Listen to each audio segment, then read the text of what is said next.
given that we have a densely populated country, it might actually be better for the country. I would argue that it would be better for the country if our population stops growing.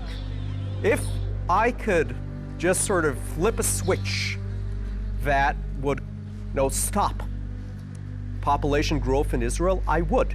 And so, in effect, what it does is more population means less power, national power, not more for Israel. So we know it's going to increase for the next 40 years because it's already built into the population structure. The only way that will not happen is if there's some terrible disaster. How many brothers do you have? 6. How many? 6. 4. 5. 5. 6. 4. 6. 6. And we need to put the brakes on the fertility, which we're not doing. We're still living in the mindset of having to encourage fertility. 인구 증가를 고민하는 나라. 오늘의 이스라엘을 만나러 갑니다.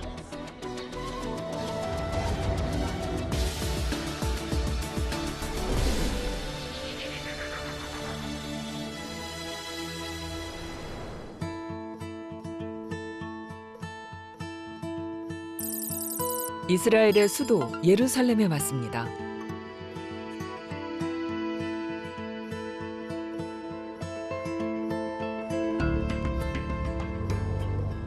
처음 찾아갈 곳은 도심의 한 공동체 마을입니다. 한눈에 보기에도 행인의 복장이 좀 남다르죠. 검은 모자와 검은 옷을 입고 율법을 철저히 따르는 초정통파 유대교인이 모여 사는 곳입니다.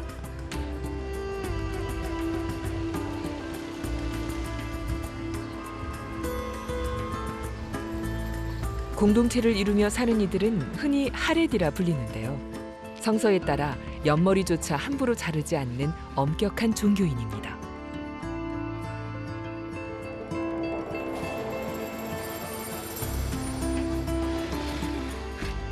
한평생 종교를 중심으로 살아가는 하레디들은 남녀의 만남보다 종교적 결합을 중시하죠. 그래서 대개 같은 하레디 중에 중매로 짝을 만나 평균 6명이 넘는 아이들을 낳습니다. 그렇다면 이들에게 가족은 어떤 의미일까요? אנחנו משפחה בת 10 ילדים.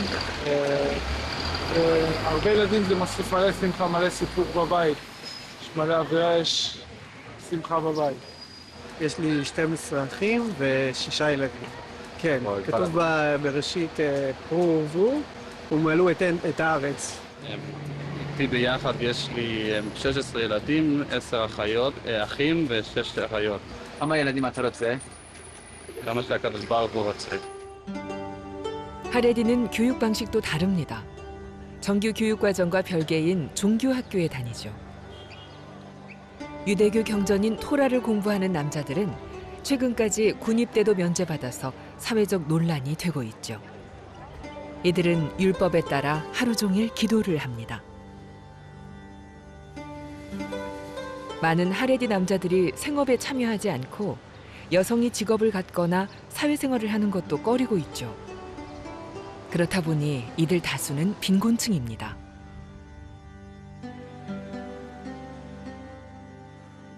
최근 하레디 사회에도 변화의 바람이 불고 있습니다. 군대에 입대하거나 직업을 갖고 일하는 남자들이 점점 증가하는 중입니다.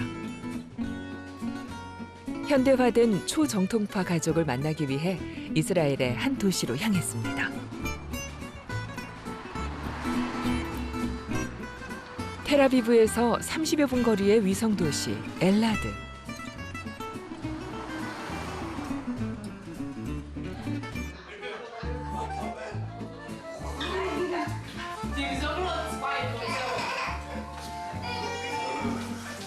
소란스런 저녁 시간. 초정통파 유대교인이지만 아버지가 공무원으로 일하는 현대화된 하레디 가정입니다. 독립한 자녀들도 일주일에 서너 번은 온 가족이 식사를 함께합니다. 3대 가족이 총 20명이 넘지만 앞으로 아이를 더 낳을 계획이라는군요. 잠시 이들과 인사를 나눠볼까요? This is the young one, Joseph Berry, my grandson. This is Moti. This is Hanoch. Talia. And her son. This is my wife Ilanit. My son, Itai. My daughter Adas.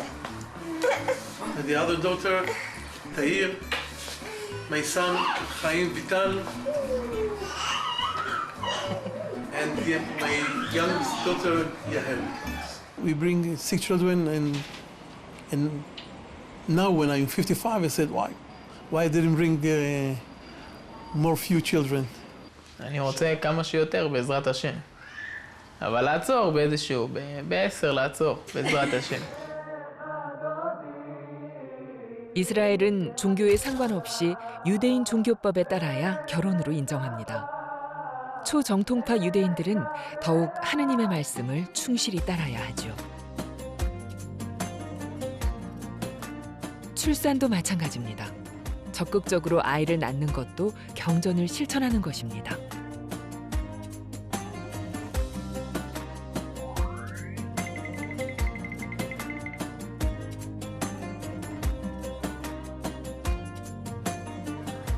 종교가 일상이며 문화의 중심에 있는 가족. 왼쪽 팔과 머리에 두르는 것은 우리말로 성구함이라 불리는 테필린으로 네모난 작은 상자 안엔 성경 구절이 담겼는데요. 매일 기도할 때 사용합니다. 어느덧 식사 시간. 유대인 방식 코쇼로 만든 음식이 한상 차려졌네요. 하지만 할 일이 하나 더 있죠. 정결례라는 손 씻기 의식을 거쳐야 합니다.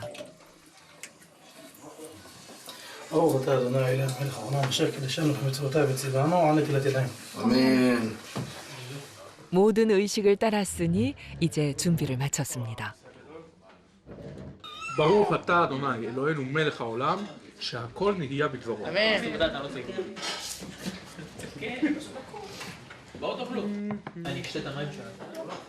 So we are a very, very small nation.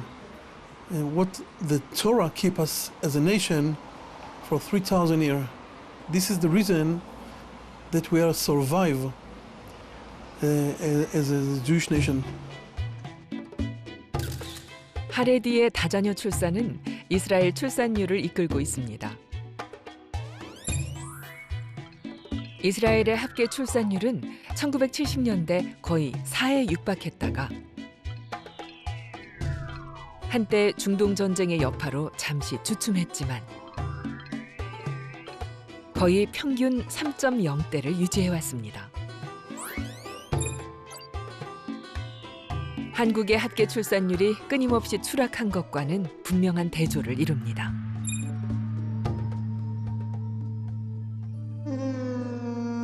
OECD 출산율 1위 이스라엘은 성스러운 땅으로 알려진 나라입니다. 수도 예루살렘의 중심에는 마호메트가 승천한 이슬람교의 성지인 황금 사원이 있습니다.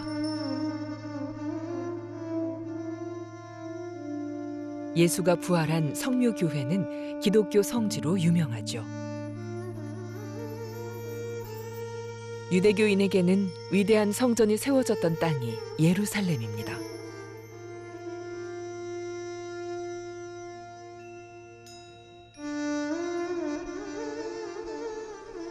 유대교 성전의 서쪽 벽이 서 있던 자리가 남아 통곡의 벽이라 불리고 있죠. 유대교인들에게 이곳은 성스러운 곳이자 그들의 정체성을 확인하는 곳이기도 합니다.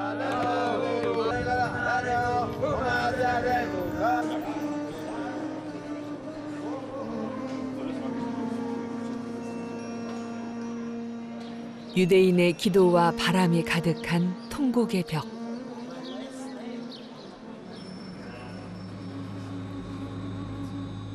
세계를 떠돌던 유대인에게 1년에 한 번 방문이 허락됐다던 이곳엔 유대인 공동체를 세우겠다는 귀한의 역사가 담겨 있죠.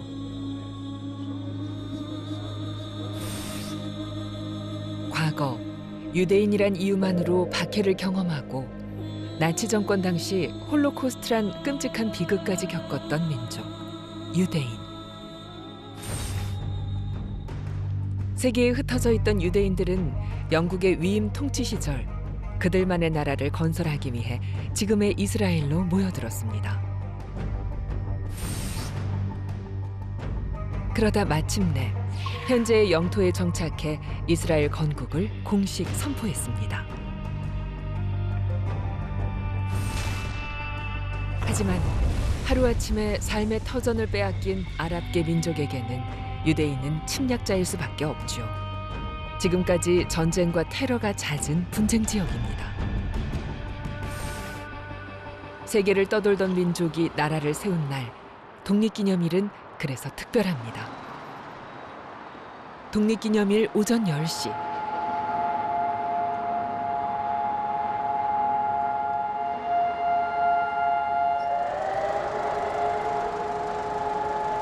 사이렌 소리에 많은 사람들이 차를 멈춥니다.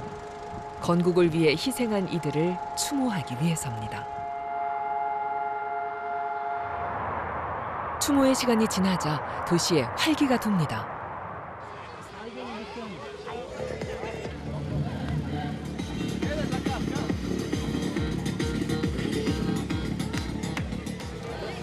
건국 선언을 한 독립기념일은 이스라엘 사람들에게는 축제의 날이기도 합니다. 약속의 땅에 나라를 세운 기쁨의 날이죠. 사실 이스라엘은 유대교를 믿는 세계 70여 개국에서 온 선조들이 세운 나라입니다. 신앙을 중심으로 뭉친 국가죠. הארץ שלי בעצם עלתה מברית המועצות, הם עלו מגיאורגיה בשנת 1969. המשפחה שלי, גם אני אישית, בגיל 5.5 עזבתי את אתיופיה טיגריי יחד עם המשפחה במטרה לעלות לירושלים. אמא שלי נולדה בארץ, ואבא שלי עלה מהודו כשהוא היה בן 18 בערך. עלינו ארצה ועלינו דרך מדברות סודאן. הלכנו ברגל במשך 30 יום בכדי להגיע לסודאן, ומסודאן נולדו כאן. אבא שלי נולד בטורקיה, הוא הגיע לכאן בגירוש ספרד, היה גירוש ספרד, הוא הגיע לכאן, הוא נולד בטורקיה, הוא עלה שהוא היה בן שנה. סבתא אחרת באה במצרים, סבא בא מפולין. כל אחד, ארץ ישראל זה בעצם מכל קצוות העולם. 출신 지역도 인종도 다르지만 유대인이라서 억압받았던 과거의 기억은 이스라엘인 모두가 지금도 기억하고 있습니다.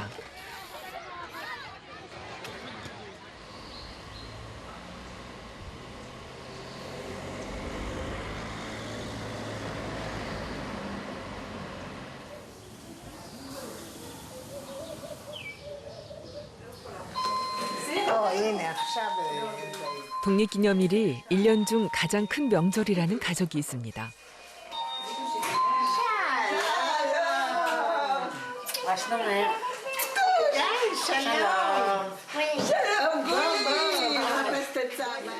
홀로코스트 생존자 드보라 세겔 씨네입니다.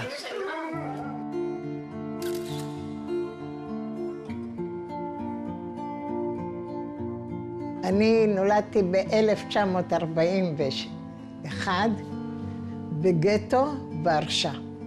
ואז אימא שלי החליטה שהיא בורחת, וכשהיא ברחה, אז הגרמנים הרגישו שהיא בורחת, והם רדפו אחריה בתוך הביוב, והם ירו עליה. אימא שלי נפצעה ביד, ואני שפשף לי ככה בראש. כי זה, קודם כל זה היה משהו שהוא לא דבר רגיל. 6 מיליון, זה המון. וזה גם חלק מההיסטוריה שלנו. אם לא נזכור את השואה ולא נדע, אז גם חלק מההיסטוריה שלנו לא יהיה. אני חושבת שבישראל כן צריכה להיות ילודה גדולה. כי זה הקיום שלנו. 홀로코스트 생존자의 가족이라 독립기념일엔 모두 함께 식사를 합니다.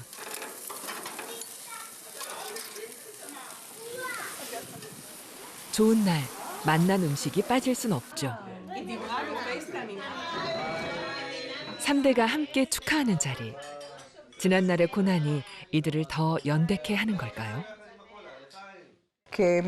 כבת לניצולת שואה ולאבא שלי גם היה ניצול שואה, תמיד ראינו דווקא את הניצחון הכי גדול שלנו זה שיש משפחה וכמה שיותר משפחה גדולה. שכחתי מה רצית ממני. 독립기념일 다음 날. 중동전쟁이 시작되어 전쟁으로 잃은 형제 자매들 생각에 마음이 마냥 즐겁지만은 않은 드보라 세겔 씨. 그녀에게 가장 큰 위안은 태어나는 손주들이라고 합니다.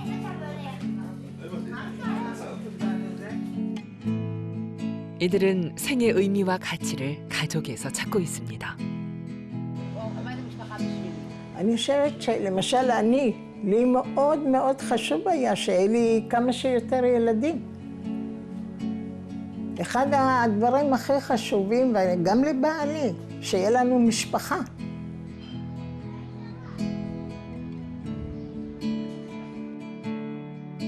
이스라엘은 눈부신 경제 발전과 더불어 OECD 가입 국가 중 출산율 1위를 기록했죠.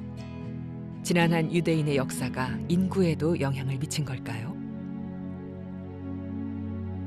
Basically half of the Jewish people were exterminated in the Second World War, and this created pressure on the local community over here in Israel in a way to replace those that died. Another factor is simply our conflict with the Arab nations. Israel is not a large country. There are many more Arabs.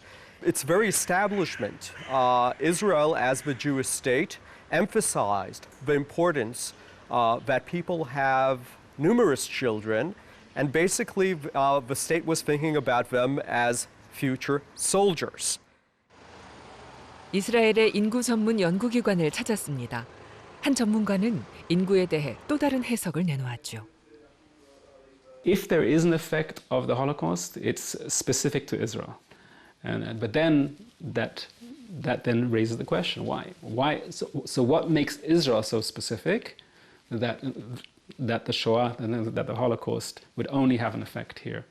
And I mean, you're here in a season where there are sirens going off last week, so it's people feel this thing. But does it affect their decision to in the bedroom between a husband and wife are talking about whether to have a child?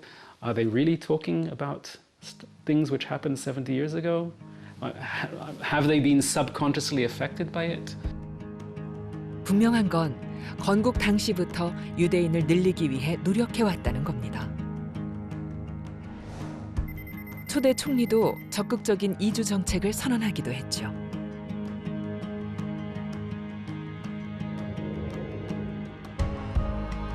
이스라엘의 인구 증가에는 이주민도 한몫했습니다. 이스라엘로 귀환한 일부 유대인 이주자들은 공동 정착지인 키부츠를 만들었는데요.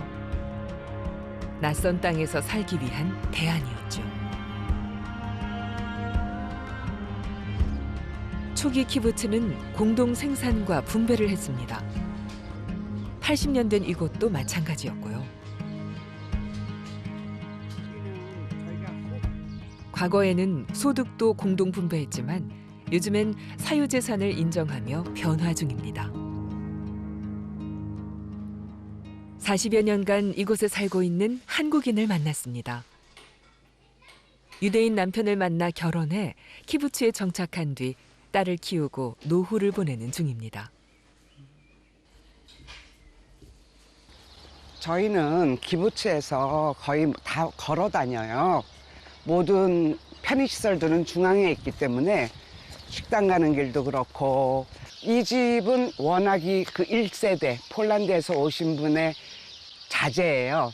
그 자제와 그 사람의 자제. 그러니까 지금 2대와 3대가 사는 집이고 이 집도 애가 셋인가 그렇고요. 이 집은 5명의 아이를 지금 하고 있고. 어느 집에 누가 살고 이런 거 다 아시나요? 그럼요. 알죠. 그러니까 오래된 분들은 다 알고요. 아이 너가 아이 마야 아다인 아이 600명이 사는 이 키부츠는 공동생활의 전통 때문인지 모두가 친밀한 가족적인 분위기입니다. 함께 살아가는 공동체의 전통이 지금까지 남아있는 키부츠라서 생활 전반의 시설을 공용으로 운영합니다. 공동 식당을 운영하는 건 물론이고 육아와 보육도 함께하고 있습니다.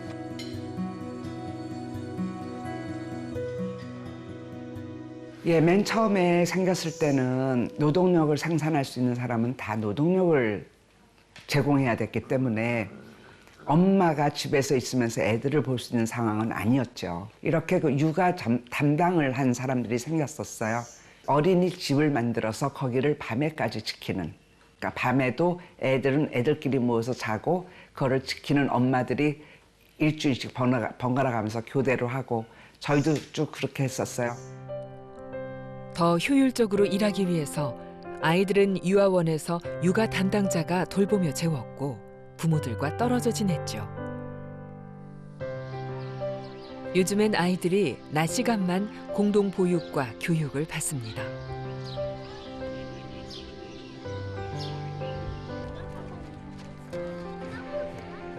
키부츠에서는 보통 유아부터 초중등학교까지 운영하는데요. 이스라엘 교육부에서 정한 정규교육 과정을 따릅니다. 키부츠 내 아이들의 방과 후 수업 시간. 세계 어디나 요즘 아이들의 관심사는 비슷해 보이죠?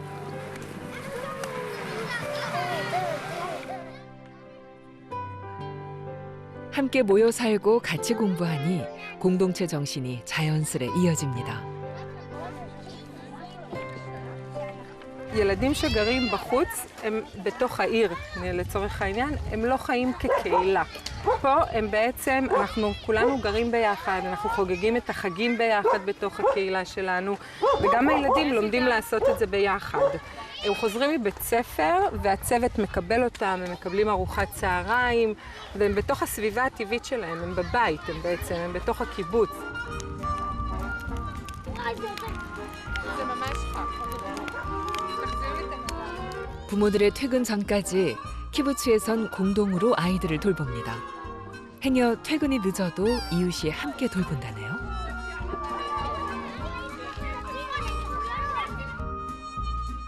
오후 4시 하원 시간. 탄력 근무로 일찍 퇴근한 아빠가 아이와 집에 갑니다.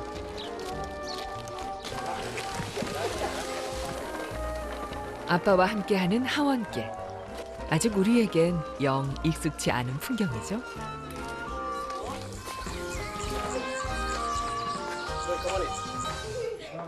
맞벌이 부부 도리 위스킨 씨 가족입니다. 3대째 키부츠에 사는 이 가족은 잠시 키부츠를 떠나 살기도 했지만 첫 아이를 낳고 돌아왔습니다. 이곳이 그리웠다네요.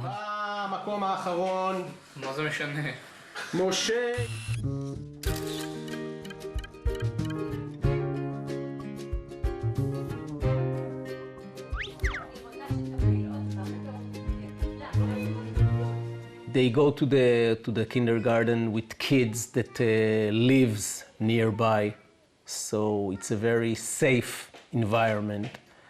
On the other hand, it doesn't open the opportunities to meet other kids, other cultures.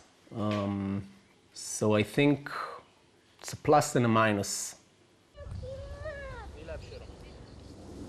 키부츠의 보육비는 저렴하지 않습니다. 일종의 사립 유치원이라 공립보다 비싸지만 대체 불가한 장점이 있다고 말합니다. Starts at 7:30. They're there till 4 o'clock, and the kibbutz is giving those services in vacations, in holidays. So those are the main benefits The kibbutz is supplying a large amount of time taking care of your kids, which allows you to work in a very variant kind of works. 사실 키부츠는 척박한 땅에서 생존하기 위한 유대인 이주민들의 절실한 선택이었습니다. 공동 육아도 노동을 위한 공동체의 대안이었고요. 하지만 이웃의 아이도 내 아이처럼이란 키부츠의 정신은 지금까지도 이어지고 있습니다.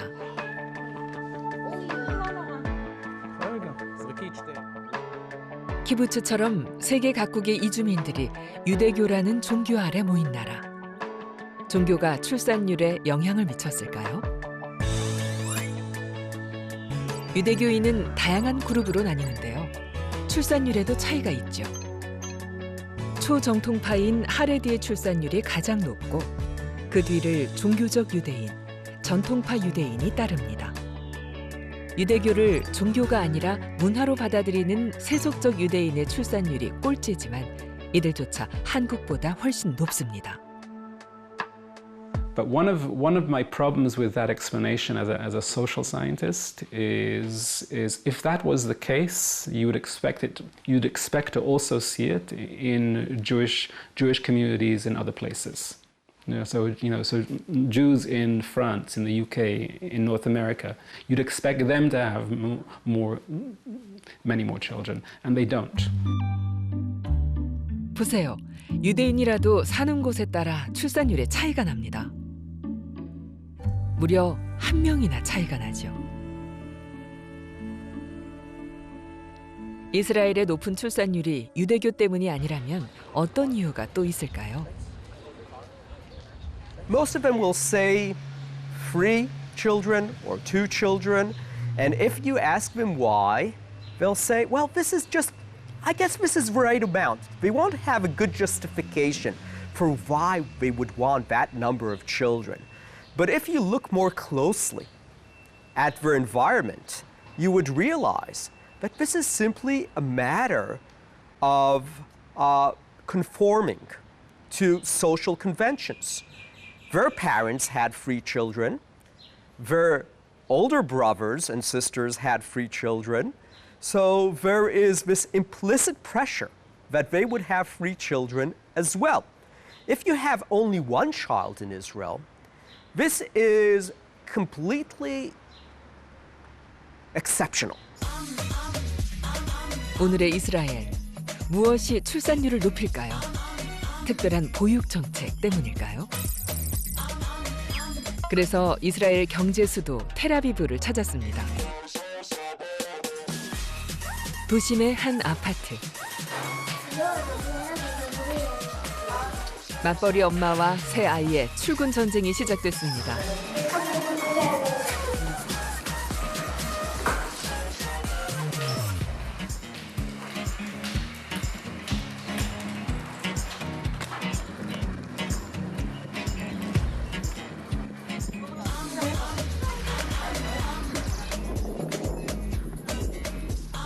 아이들과 씨름하는 모습은 만국 공통이네요.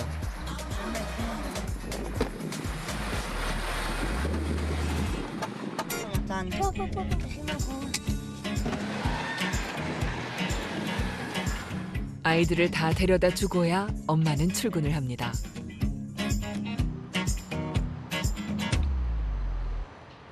텔아비브는 비싼 주거비와 높은 물가 때문에 맞벌이로 일하는 부부들이 많은 도시랍니다.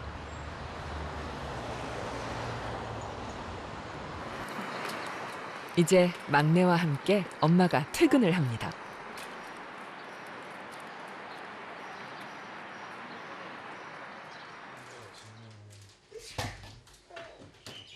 내일은 안식일이라 불도 켤 수 없기에 클레어 씨는 미리 준비를 해야 합니다. 퇴근해도 조금도 쉴 틈이 없죠.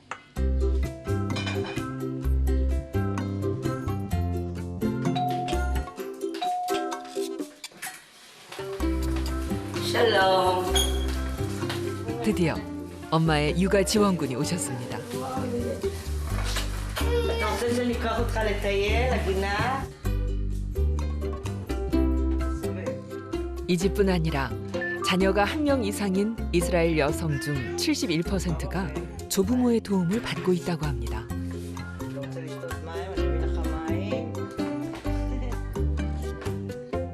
היום כל הסבתות עוזרות לילדים שלהם. רוב הסבתות. 안식일 동안 먹을 음식을 미리 준비하는 것은 유대인 엄마들이 매주 하는 일. 이 밖에도 할 일이 아주 많이 쌓여 있죠.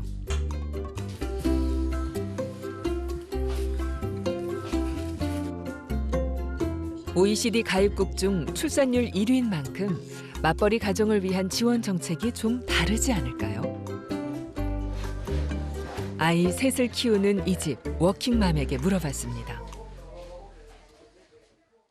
זה תלוי בגובה המשכורת. בבן הראשון שלי לא קיבלתי כי לא עבדתי. בבן השני שלי קיבלתי משהו כמו 30,000 שקל. ועכשיו בבן השלישי משהו כמו 40 ומשהו אלף שקל. 새 아이를 낳고 받은 혜택은 아이당 약 월 6만 원 정도의 아동 수당과 15주의 유급 출산 휴가였고요. 원하면 1년 무급 출산 휴가도 가능하죠. 이 정도면 충분하다고 볼 수 있을까요?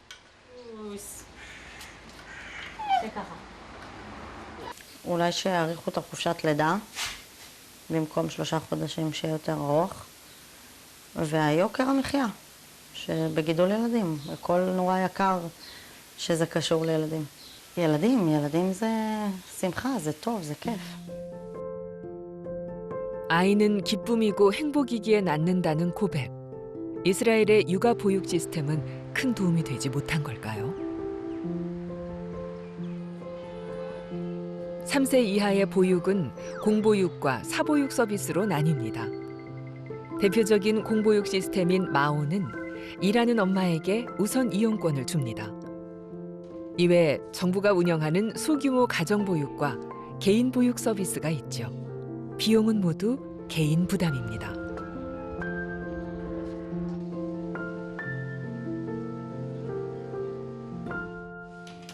이스라엘 보육 체계를 좀 더 알기 위해 육아 정책 전문가를 찾았습니다. 그는 3세 이하 아동 보육 시스템의 문제를 지적했습니다. We had not bad, even a good system for 0 to 3, but it's not universal, and that's the con, if you'd say. That's the bad thing, is that the services for children 0 to 3, the educational services are not free. And what Israel needs to do better, and Korea could probably do much better than us, is the 0 to 3 childcare services.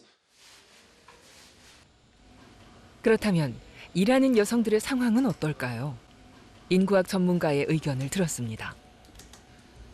I believe that there are dual expectations from women in terms of being the nation's reproducers, as well as working in the labor market and providing at least secondary income to the family. But still, there are gender wage gaps. 이스라엘 여성 70%가 경제 활동에 참여하지만 노동시장에서 남녀 간 임금 격차가 큽니다. OECD 평균보다도 10%나 낮죠. 하지만 이스라엘에서는 여성의 학력이 높을수록 출산율이 낮아진다는 공식은 통하지 않습니다. 마흔이 넘으면 대졸과 고졸 여성의 자녀 수가 같아지거든요. I would say that social government support for child rearing in Israel is moderate. It's not particularly high, and given the levels of support in Israel, most other countries at that level would have much lower levels of fertility. So although the government support for childbearing does help, I wouldn't point to that as a single factor that explains the high fertility of Israel. 이스라엘은 남녀 의무 징병제를 시행 중인데요. 그렇다면 여성의 군복무가 출산율에 영향을 미칠까요? Military service is widespread and it's expected of women as well as men in many population sectors. And I think that this contributes to a collective identity of Jews in Israel. I think that military service causes a delay in the beginning of families.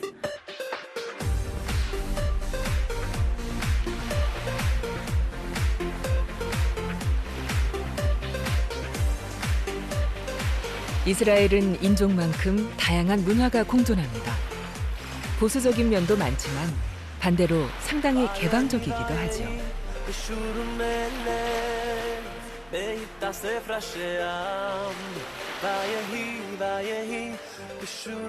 일요일 오후 텔아비브로 향했습니다.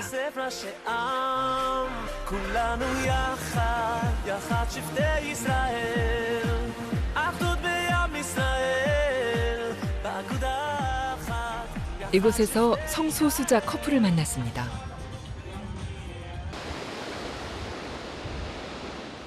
אז אני יגאל יערן, אני מנהל בית ספר יסודי בתל אביב. אני אסף גרינוולד, בן 40, אני דוקטור לביוכימיה. 이스라엘은 유대교인이 70%를 넘지만 동성애자 법무부 장관이 임명될 정도로 성소수자에게 관대합니다. 하지만 동성 커플의 결혼은 불법이죠. 종교법상 권한을 인정받은 랍비가 주관해야 합법적인 결혼인데 동성 간의 결혼은 허락하지 않습니다. 이스라엘에서 결혼과 이혼 허가 여부는 전적으로 종교 법원의 독점적인 권한에 속합니다. 그런데 변화의 물결이 일고 있습니다. 동성 커플일지라도 자녀만은 합법적으로 가질 수 있는 법안이 최근 통과됐거든요. 대리모를 통해서 말이죠. בתחילת הדרך עוד לא חשבנו על ילדים.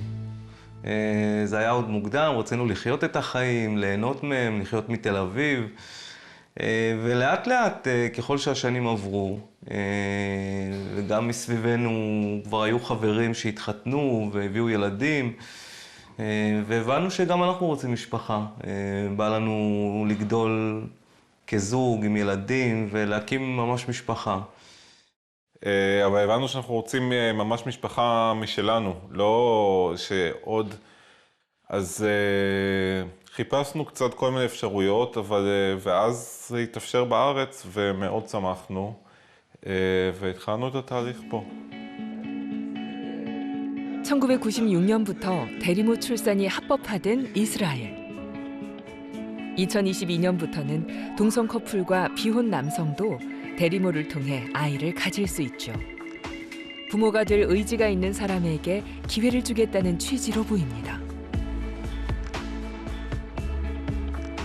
물론 보건부에 신청을 하고 승인위원회의 심사를 받는 등 꽤 까다로운 과정을 거쳐야 합니다. 대리모 또한 적법한 절차를 밟아야 하죠.